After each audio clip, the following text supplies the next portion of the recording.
இன்றும் நீங்கள் கணேசன் குரல் காணொலியுடன் இணைந்திருக்கின்றீர்கள். வலிந்து காணாமல் ஆக்கப்பட்டோர்களின் சர்வதேச வலிந்து காணாமல் ஆக்கப்பட்டோரின் மாபெரும் போராட்டம் நேற்று யாழ்ப்பாணத்தில் இடம்பெற்றிருக்கின்றது. இதைவிட நீதி கோரி கிழக்கிலும் வலிந்து காணாமல் ஆக்கப்பட்டவர்களின் சங்கத்தின் சார்பாக போராட்டங்கள் நடைபெற்றிருக்கின்றன. செம்மணியில் புதைகுழியில் அந்த 2ஆம் கட்டத்திற்கான வேலை திட்டங்கள் நடைபெற்றுக் கொண்டிருக்கின்றன. 2ஆம் கட்டத்தினுடைய அகழ்வுகள் நடைபெற்றுக் கொண்டிருக்கின்றன. இந்த அகழ்வில் மேலும் 10 எலும்புக்கூடுகள் இனங்காணப்பட்டிருக்கின்றது. ஒன்றன் மேல் ஒன்றாக போடப்பட்டு அடுக்கப்பட்ட அந்த எலும்புக்கூட்டு தொகுதிகள் நேற்றைய தினம் மீட்கப்பட்டிருக்கின்றன. 200 தாண்டி இருக்கின்றதாக செய்திகள் தெரிவிக்கின்றன. அதாவது இதுவரை செம்மணியில் மனித புதைகுழிகள் தோண்டுகின்ற அந்த பணிகளில் 200க்கு கிட்டுமுட்டாக அந்த மொத்த எலும்புக்கூடுகள் தோண்டப்பட்டிருக்கின்றன. எனவே இது அந்த நீதிமன்றத்தில் தீர்ப்பளிக்கப்பட்ட மரண தண்டனை கைதியான சோமரட்ன ராஜபக்ச சொல்லது போல 400க்கு மேற்பட்ட மனித புதைகுழிகள் மனிதர்களை புதைகுழிகளை செம்மணியில் காணப்படுகின்றது என்று கூறிய கூற்றுக்கு உண்மையில் இது நிரூபிப்பது போன்ற ஒரு ஆதாரமாக காணப்படுகின்றது. 200ஐ அண்மித்திருக்கிறதாக கூறப்படுகின்றது. அது எதிர்வரும் 6ஆம் தேதி நாட்டு மக்களுக்கு விசேட உரையொன்றை ஆற்ற இருக்கிறார் ஜனாதிபதி ரணில் விக்ரமசிங்க. அப்போ இது சம்பந்தமான ஒரு விளக்கத்தையும் பார்க்க போகிறீர்கள். ஜனாதிபதி அனுரா குமார திசாநாயக்க நாளை யாழ்ப்பாணத்துக்கு வரவிருக்கின்றார். எனவே யாழ்ப்பாணத்தில் என்னென்ன செய்ய போகிறார் என்ற அந்த விவரங்களை நீங்கள் அந்த விவரங்களை நீங்கள் பார்க்க போகிறீர்கள். இனி நாங்கள் கொஞ்சம் விரிவான விளக்கங்களை பார்ப்போம். செம்மணி மனித புதைகுழி சம்பந்தமான யாழ்ப்பாணத்தில் வலிந்து காணாமல் ஆக்கப்பட்டவர்களின் சங்கத்தின் ஏற்பாட்டில் நேற்று கிட்டுப்பூங்காவில் இருந்து நேற்று சரியாக 10 மணிக்கு கிட்டுப்பூங்காவிலிருந்து ஆரம்பித்த இந்த ஆர்ப்பாட்ட பேரணி, அதாவது நேற்று பல்வேறு அமைப்புகள் கலந்து சரியாக 10 மணிக்கு ஒன்று கூடி இருக்கின்றார்கள் கிட்டுப்பூங்காவில். அதன் பின்னர் அவர்கள் கிட்டுப்பூங்காவிலிருந்து செம்மணி மனித புதைகுழி, அதாவது செம்மணியில் 100க்கு மேற்பட்ட மனித புதைகுழிகளை இப்பொழுது கிண்டிக் கொண்டிருக்கின்றார்கள், அகழ்ந்து கொண்டிருக்கின்றார்கள். இந்த அகழ்ந்தெடுக்கின்ற அந்த புதைகுழி என்ற மையத்தை நோக்கி நகர்ந்து அதன் பின்னர் செம்மணி சந்தியில் ஒரு மிகப்பெரிய கவன ஈர்ப்பு போராட்டத்தை மேற்கொண்டிருக்கின்றார்கள். இந்த கவன ஈர்ப்பு போராட்டமானது நேற்று 10 மணிக்கு கிட்டுப்பூங்காவில் ஆரம்பித்திருக்கின்றது. காணாமல் ஆக்கப்பட்டவர்களின் அந்த சங்கத்துடன் பல்வேறு அமைப்புகள் இணைந்திருக்கின்றன.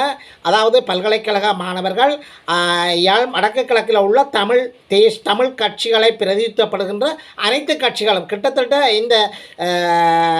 இந்த காணாமல் ஆக்கப்பட்டவர்களினுடைய கவன ஈர்ப்பு போராட்டத்தில் தமிழ் கட்சிகள் அனைத்தும் ஒன்றிணைந்தது போன்ற ஒரு தோற்றப்பாடு காணப்படுகின்றது. இது எதிர்வருகின்ற காலங்களிலும் இவ்வாறான செயற்பாடுகளில் இவர்கள் இணைவார்களானால் தமிழர்களுக்கான பலம் மேலும் அதிகரிக்கும். மற்றும் பல்கலைக்கழக மாணவர்கள், சமூக அமைப்புகள், பொதுமக்கள் என்று பல்வேறு அமைப்புகள் இணைந்து நேற்று ஒரு மாபெரும் போராட்டத்தை நடத்தியிருக்கின்றார்கள். உண்மையில் இந்த போராட்டங்கள் வெற்றியடைய வேண்டும், அந்த போராட்டங்களுக்கு நீதி கிடைக்க வேண்டும். இந்த போராட்டங்கள் முக்கியமாக வடக்கு கிழக்கில் காணாமல் போனோர் சம்பந்தமாகவும் இறுதி யுத்தத்தின் போது மேற்கொள்ளப்பட்ட இன அழிப்பு சம்பந்தமான நீதி விசாரணைகளை சர்வதேச ரீதியாக நீதி விசாரணைகளை கூறியும், மற்றும் வடக்கு கிழக்குகளில் செம்மணி உட்பட பல்வேறு புதைகுழிகளுக்கான ஒரு நடுநிலை நீதியான விசாரணைகளையும் கூறித்தான் இந்த கவன ஈர்ப்பு போராட்டம் மிகப்பெரிய அளவில் முன்னெடுக்கப்பட்டிருக்கின்றது. எனவே இது ஒரு போராட்டத்திற்குரிய தமிழர் பரப்பில் தமிழர்களை பிரதிநிதித்துவப்படுகின்ற அனைத்து கட்சிகளும் அநேகமாக ஒன்றிணைந்தது ஒரு உண்மையில் ஒரு வரவேற்கத்தக்க விஷயம். மிகப்பெரிய ஒரு போராட்டம் கிழக்கிலும் இடம்பெற்றிருக்கின்றது. கிழக்கில் வலிந்து காணாமல் ஆக்கப்பட்டவர்களின் சங்கத்தின் ஏற்பாட்டில் கிழக்கிலும் ஒரு மிகப்பெரிய ஒரு போராட்டம் ஏற்படுத்தி இருக்கின்றது.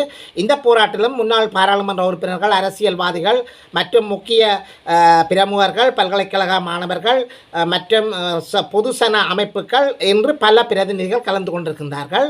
இதுவும் மட்டக்களப்பு கல்லடி பாலத்தில் ஆரம்பித்து காந்தி பூங்கா மற்றும் இந்த பேரணி நடைப்பயணமாக இந்த கவன ஈர்ப்பு போரணி இடம்பெற்றிருக்கின்றது. இந்த போராட்டத்தின் இறுதியில் காந்தி பூங்கானுடைய அந்த சிலை அடியில் அந்த இடத்துல ஒரு மகஜர் வாசிக்கப்பட்டிருக்கின்றது. இந்த மகஜர் ஐக்கிய நாடுகள் சபையில் கையளிப்பதற்காக வலிந்து காணாமல் ஆக்கப்பட்டவர்களின் முக்கியமான கோரிக்கைகள் முன்வைக்கப்பட்டிருக்கின்றது. அதாவது வடக்கு கிழக்கிலிருந்து இராணுவத்தினரை வெளியேற்றுமாறும், வலிந்து காணாமல் ஆக்கப்பட்டோர் ஆக்கப்பட்டவர்களுக்கு ஒரு நீதி விசாரணைகள் கோரியும் மற்றும் இலங்கையினுடைய இறுதி யுத்தம் சம்பந்தமான இன அழிப்புக்கு சர்வதேச குற்றவியல் நீதிமன்றத்தில் பேரப்படுத்துமாறும் போன்ற கோரிக்கைகளை முன்வைத்து இந்த மிகப்பெரிய இந்த கவன ஈர்ப்பு போராட்டம் நடைபெற்றிருக்கின்றது. எனவே ஏறக்குறைய யாழ்ப்பாணத்தில் இடம்பெற்றதற்கு சமனாக கிழக்கிலும் இடம்பெற்றிருக்கின்றது. எனவே இந்த கிழக்கில் இடம்பெற்றதும் மிகப்பெரிய ஒரு போராட்டமாக காணப்படுகின்றது. வலிந்து காணாமல் ஆக்கப்பட்டவர்களுக்கான வலிமையை சேர்ப்பதாக காணப்படுகின்றது. எனவே இந்த இப்படியான செயற்பாடுகள் எமது சமூகத்தில் உண்மையில் தமிழர்களுடைய தாயகத்தில் வரவேற்கத்தக்க ஒரு விஷயமாக பார்க்கப்படுகின்றது. அதாவது நேற்றைய தினம் செம்மணி மனித புதைக்குழியின் அந்த அகழ்வு ஆனந்தராஜ யாழ்ப்பாண நீதிபதி ஆனந்தராஜா முன்னிலையில் அவருடைய மேற்பார்வையின் கீழே அகழ்வு பணிகள் நடைபெற்று கொண்டிருக்கின்றன. இந்த வகையில் நேற்று இரண்டாம் கட்டத்தினுடைய 38வது நாளாக நேற்றும் செம்மணியில் மனித புதைக்குழிகள் தோண்டப்பட்டு கொண்டிருக்கின்றன, அகலப்பட்டு கொண்டிருக்கின்றன. மிகவும் கவனமாக அந்த அகழ்வு பணிகள் மேற்கொள்ளப்பட்டு கொண்டிருக்கின்றன. இந்த வகையில் 180 எலும்புக்கூடுகள் மொத்தமாக இதுவரை அகழ்ந்தெடுக்கப்பட்டிருக்கிறதாக செய்திகள் தெரிவிக்கப்படுகின்றது. இதே போல் 197 எலும்புக்கூடுகள் இதுவரை அடையாளம் காணப்பட்ட நிலையில் அகழ்ந்தெடுக்கப்பட்டவை 180 என்று சொல்லப்படுகின்றது. இந்த நிலையில் பார்க்கப்படுகின்ற போது 200ஐ அண்மித்ததாக கூறப்படுகின்றது. எனவே இந்த மனித எலும்புக்கூட்டு தொகுதிகள் செம்மணியில் கிண்டப்படுகின்றது. உண்மையில் மரண தண்டனை கைதியான சோமரட்ன ராஜபக்சவனுடைய கூற்றுக்கள் உண்மையில் நிரூபிப்பதாக காணப்படுகின்றது. இதைவிட செம்மணியில் ஒன்றன் மேல் ஒன்றாக படுத்து கிடப்பது போன்ற அல்லது போடப்பட்டிருக்கின்றது போன்ற அல்லது கட்டி அணைத்து கொண்டிருக்கின்றது போன்ற 6 எலும்பு கூட்டு தொகுதிகள் இதுவரை மீட்கப்பட்டிருப்பதாக சொல்லப்படுகின்றது. எனவே இவற்றை பற்றிய விவரங்களை முழுமையாகவும் தெளிவாகவும் கூற முடியாது இருப்பதாக கூறுகின்றார்கள். எனவே சட்ட மருத்துவ ஆலோசனைகள் அல்லது அந்த சட்ட மருத்துவனுடைய தீர்மானத்தின்படி அந்த சட்ட மருத்துவனுடைய ஆய்வுகளின் பின்னர் தான் தெளிவாக கூறலாம் என்று சொல்லியும் தாயும் மகனுமா அல்லது கணவன் மனைவியா அல்லது தந்தையும் மகனுமா என்று சொல்லி தெளிவாக சொல்ல முடியாத நிலையில் அல்லது கண்டபாட்டுக்கு ஒன்றன் மேல் ஒன்றாக அவசரமாக புதைக்கப்பட்டிருக்கின்றதா என்று சொல்லி பல்வேறு சந்தேகங்களை எழுப்புகின்றன. ஆனால் முடிவாக எந்த ஒரு கருத்தையும் கூற முடியாதிருப்பதாக அங்கிருந்து செய்திகள் தெரிவிக்கின்றன. மேலும் இதுவரை செம்மணியில் 180 எலும்புக்கூட்டு தொகுதிகள் முற்றாக அகழ்ந்தெடுக்கப்பட்டிருப்பதாகவும் 197 எலும்புக்கூட்டு தொகுதிகள் இதுவரை அடையாளம் கண்டிருப்பதாகவும் இவையும் படிப்படியாக இன்றைய தினமும் இந்த அகழ்வு பணிகள் மேற்கொள்ளப்படுகின்றன. எனவே இன்றைய தினமும் இந்த அகழ்வு பணிகள் மேற்கொள்ளலாம் என்று சொல்லி செய்திகள் தெரிவிக்கின்றன. ஐக்கிய நாடுகள் மனித உரிமைகள் சபையினுடைய பிரதான ஸ்தானிகருக்கு காணாமல் ஆக்கப்பட்ட சங்கத்தினர் ஒரு கடிதம் ஒன்றை வரைந்திருக்கின்றார்கள். அதாவது நேற்றைய தினம் யாழ்ப்பாணம் செம்மணி அதாவது கிட்டு பூங்காவிலிருந்து செம்மணி வரையான இந்த நடைப்பயணத்தின் போது மிகப்பெரிய ஒரு ஆர்ப்பாட்டத்தின் போது ஒரு கடிதம் ஒன்றை ஐநா ஸ்தானிகருக்கு வரைந்திருக்கின்றார்கள். இந்த கடிதத்தினுடைய முக்கிய அம்சங்கள் 3000 நாட்களை தொட்ட எமது இந்த போராட்டம் அதாவது காணாமலாக்கப்பட்டவர்களுடைய சங்கத்தினுடைய போராட்டம் தொடர்ந்து கொண்டே இருக்கின்றது. எனவே இங்கே உள்நாட்டு பொறிமுறைகள் மூலம் நீதியை தராது, உள்நாட்டு பொறிமுறைகள் மூலம் வழங்கப்பட்ட நீதிகளை நீங்கள் பார்ப்பீர்கள். ஏனென்று சொன்னால் இங்கே கீழ்மட்ட அதாவது மேல்மட்ட இராணுவ அதிகாரிகள் செய்த குற்றத்திற்கு கீழ்மட்ட அதிகாரிகள் தண்டிக்கப்படுகின்றார்கள். அதுவும் அரசியல் மயப்படுத்தப்பட்ட ஒரு தண்டனையாகத்தான் காணப்படுகின்றது. இந்த தண்டனையும் பின்னர் மன்னிக்கப்பட்டு அவர்கள் விடுதலை ஆவார்கள். பல்வேறு தமிழர்களை அழித்தவர்கள் பல்வேறு ஜனாதிபதிகளால் பல்வேறு சந்தர்ப்பங்களில் விடுதலையான சந்தர்ப்பங்கள் அதாவது மன்னிப்பு வழங்கி விடுதலையான சந்தர்ப்பங்களை நீங்கள் கேள்விப்பட்டிருப்பீர்கள். இதே போல் வலிந்து காணாமல் இதே போல பல்வேறு குற்றங்களுடன் தொடர்புடைய இராணுவ அதிகாரிகள் தொடர்ந்தும் பாதுகாக்கப்படுகின்றார்கள். அவர்கள் நீதி விசாரணைக்கு உட்படுத்தப்படுவார்கள் இல்லை. OMB என்று சொல்லப்படுகின்ற காணாமல் ஆக்கப்பட்டவர்களுக்கான அரசாங்கத்தால் உருவாக்கப்பட்ட அந்த அமைப்பு ஒரு அரசியல் மயப்படுத்தப்பட்டது என்று சொல்லியும் இது தங்களுடைய குற்றவாளிகள் அதாவது தன் பிள்ளையை தான் எவ்வாறு குற்றவாளி என்று சொல்லி ஒரு தாய் சொல்லுவாரோ அதே போன்றது என்று சொல்லி என்று சாரப்பட அந்த கடிதம் அமைந்திருக்கின்றது. எனவே உள்நாட்டு பொறுப்புக்கூறலில் இருந்து நாங்கள் இந்த பொறுப்புக்கூறலை உள்நாட்டில் மேற்கொள்ளப்படுகின்ற விசாரணைகள் நீதியாகவும் நியாயமாகவும் நடத்தப்பட மாட்டாது என்று சொல்லியும், இதேவேளை சர்வதேச ஒரு ஒரு ஒரு மேற்பார்வையுடன் இந்த விசாரணைகள் மேற்கொள்ளப்பட வேண்டும் என்று சொல்லியும் அந்த கடிதத்தில் வலியுறுத்தி கூறியிருக்கிறார்கள். நாட்டு மக்களுக்கு விசேட உரியொன்றை முன்னாள் ஜனாதிபதி ரணில் விக்ரமசிங்கே எதிர்வரும் 6ஆம் தேதி ஆற்ற இருக்கின்றார். இந்த உரையில் பல்வேறு பட்ட பிரச்சனைகளையும் அவர் கூறுவார் என்று எதிர்பார்க்கப்படுகின்றது. எதிர்காலத்தினுடைய அரசியல் செயற்பாடுகள் தமது நிலைப்பாடுகள் சம்பந்தமாக ரணில் திட்டவட்டமாக கூறுவார். ரணில் கடந்த 26ஆம் தேதி பிணையில் அதாவது ரணில் கைது செய்யப்பட்டு நீதிமன்றத்தினுடைய ஓர்டரின்படி நீதிமன்றத்தினுடைய கட்டளைப்படி சிறையில் அடைக்கப்பட்டிருந்தார்.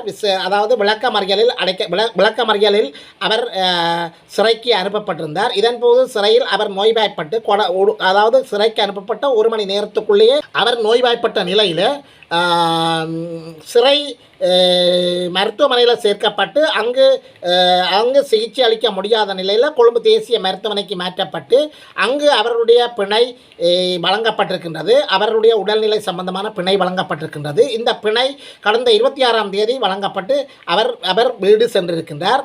தற்போது அவருடைய உடல்நிலை சம்பந்தமான எச்சரிக்கைகள் விடப்பட்டிருக்கின்றது மருத்துவர்கள்.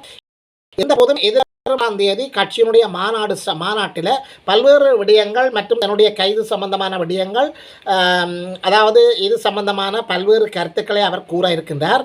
எதிர்காலத்தினுடைய தன்னுடைய அரசியல் செயற்பாடு சம்பந்தமாகவும் அவர் கூறுவார் என்று சொல்லி நாட்டு மக்கள் எதிர்பார்க்கின்றார்கள். யாழ்ப்பாணத்திற்கு எதிர்வரும் திங்கட்கிழமை அதாவது எதிர்வரும் 1ஆம் தேதி செப்டம்பர் மாதம் 1ஆம் தேதி இலங்கை இலங்கையினுடைய ஜனாதிபதி அதிமேதகு அனுரா குமார திசாநாயக்க அவர்கள் இலங்கையினுடைய யாழ்ப்பாணத்துக்கு எதிர்வரும் 1ஆம் தேதி விஜயம் ஒன்றை மேற்கொள்ள உள்ளார். இந்த விஜயத்திலே அவர் பல்வேறு இடங்களை பார்வையிட உள்ளார். அதாவது இந்த விஜயத்தின் போது அவர் சில இடங்களில் கூட்டங்களையும் நடத்தக்கூடிய சாத்தியக்கூறுகள் இருக்கின்றது. இதன்போது யாழ்ப்பாணத்தினுடைய மண்டதீவில் சர்வதேச கிரிக்கெட் மைதானம் ஒன்றை திறப்பது சம்பந்தமாகவும் மயிலட்டியிலோட துறைமுகம் சம்பந்தமாகவும் யாழ்ப்பாணம் கச்சேரியில் நிறுவப்பட்டுள்ள அந்த கடவுச்சீட்டு அலுவலகம் சம்பந்தமாகவும் மற்றும் யாழ் நூலகத்துக்கும் அவர் விஜயம் செய்வார் என்று சொல்லி கூறப்படுகின்றது. எனவே பல்வேறு அபிவிருத்தி பணிகளில் அவர் ஆரம்பித்து வைப்பார் என்று சொல்லியும் பல்வேறு திட்டங்களை அவர் முன்னெழுந்து இங்குள்ள மக்களுடைய சந்திப்புகளை ஏற்படுத்துவார் என்று சொல்லியும் எதிர்பார்க்கப்படுகின்றது. எனவே யாழ்ப்பாணத்துக்கு வருகின்ற அனுரா குமார திசாநாயக்கனுடைய அந்த வரவு சிறப்பாக அமைய வேண்டும் என்று சொல்லி நாங்கள் கருத்து கூறுகின்றோம். அது மக்களுக்கு அதாவது உண்மையில் மனிதர்களுடைய இந்த யாழ் மக்களுடைய பல்வேறு தேவைகளையும் பல்வேறு பிரச்சனைகளையும் தீர்க்கக்கூடியதாக இருக்க வேண்டும் என்பது எல்லோருடைய எதிர்பார்ப்பாக இருக்கின்றது. இந்தோனேஷியாவில் கைது செய்யப்பட்ட கெஹல் பத்மே என்ற அந்த 5 குழுக்கள் அதாவது என்ற அந்த குழுக்களினுடைய பாதாள உலக குழுக்கள் இந்தோனேஷியாவில் உள்ள இலங்கையினுடைய விசேட அதிரடி படை விசேட போலீஸ் பிரிவினரால் சர்வதேச இன்டர்போல் போலீஸ்காரர்களுடைய உதவியை நாடி இந்தோனேஷியாவில் வைத்து கைது செய்யப்பட்ட பத்மே என்கின்ற அந்த 5 குழுக்களினுடைய உறுப்பினர்களையும் நேற்று இந்தோனேஷியாவில் உள்ள யகார்த்தா விமான நிலையத்தில் இருந்து விமானம் மூலம் ஏற்றி கொண்டு கட்டுநாயக்கா விமான நிலையத்தை வந்தடைந்ததாக கூறப்படுகின்றது. எனவே இவர்கள் ஒரு ஒழுங்கமைக்கப்பட்ட ஒரு குற்றக்குழுக்களை சேர்ந்தவர்கள் என்று சொல்லியும் இதன் விளைவாகத்தான் இலங்கையினுடைய அரசியல் ஸ்திரமற்ற தன்மைகளை ஏற்படுத்துவதற்காக துப்பாக்கிச் சூட்டுகள் பல்வேறு கொலை சம்பவங்கள் இடம்பெற்று வருகின்றது என்று சொல்லியும் சொல்லப்படுகின்றது. கனியமுள்ள நீதிமன்றத்தில் வைத்து படுகொலை செய்யப்பட்டது இந்த சர்வதேச நாடுகளிலிருந்து இந்தோனேஷியாவிலிருந்து இயக்குகின்ற இந்த குழுக்களினுடைய அறிவுறுத்தல்கள் மற்றும் அவர்களுடைய வழிகாட்டலின்படிதான் இந்த இலங்கையினுடைய அரசியலில் பல்வேறு மாற்றங்களை ஏற்படுத்துவதற்காக குழப்பங்களை ஏற்படுத்துவதற்காக பல்வேறு முன்னாள் அரசியல்வாதிகளால் உருவாக்கப்பட்ட ஒரு குழுக்கள் என்று சொல்லி சொல்லப்படுகின்றது. மிக மிகவும் சிறப்பாக ஒழுங்கமைக்கப்பட்ட ஒரு குழுக்கள் என்று சொல்லி சொல்லப்படுகின்றது. இவற்றை இப்பொழுது தட்டி தூக்கி இருக்கின்றார் அனுரா குமார திசாநாயக்கா. எனவே இவர்கள் இங்கு கொண்டு வந்து இவர்கள் மீது மேற்கொள்ளப்படுகின்ற விசாரணைகளின் அடிப்படையில் இவர்கள் என்னென்ன செய்தார்கள், யார் யாருக்காக செய்தார்கள், முன்னாள் அரசியல்வாதிகள், ஜனாதிபதிகள் மற்றும் எதிர்க்கட்சித் தலைவர்கள் சம்பந்தப்பட்டிருக்கின்றார்கள் என்ற பல்வேறு விடயங்கள் பூதாகரமாக வெளிவரலாம் என்று சொல்லி எல்லோராலும் மிக கவனமாக கூர்ந்து பார்க்கப்படுகின்றன. எமது காணொலிக்கு நீங்கள் புதியவராக இருந்தால் மறக்காமல் சப்ஸ்கிரைப் பண்ணுங்கள், ஷேர் பண்ணுங்கள், கமெண்ட்ஸ் பண்ணுங்கள், லைக் பண்ணுங்கள். அருகில் இருக்கின்ற அந்த பெல் ஐகானை கிளிக் பண்ணி நாங்கள் போடுகின்ற காணொலிகள் அனைத்தையும் உடனுக்குடன் பார்க்கக்கூடியவாறான நோட்டிஃபிகேஷனை ஏற்படுத்திக் கொள்ளுங்கள். மீண்டும் இன்னொரு செய்தியில் வந்து சந்திக்கும் வரை நான் உங்களிடமிருந்து விடைபெற்றுக் கொள்கின்றேன். நன்றி, வணக்கம்.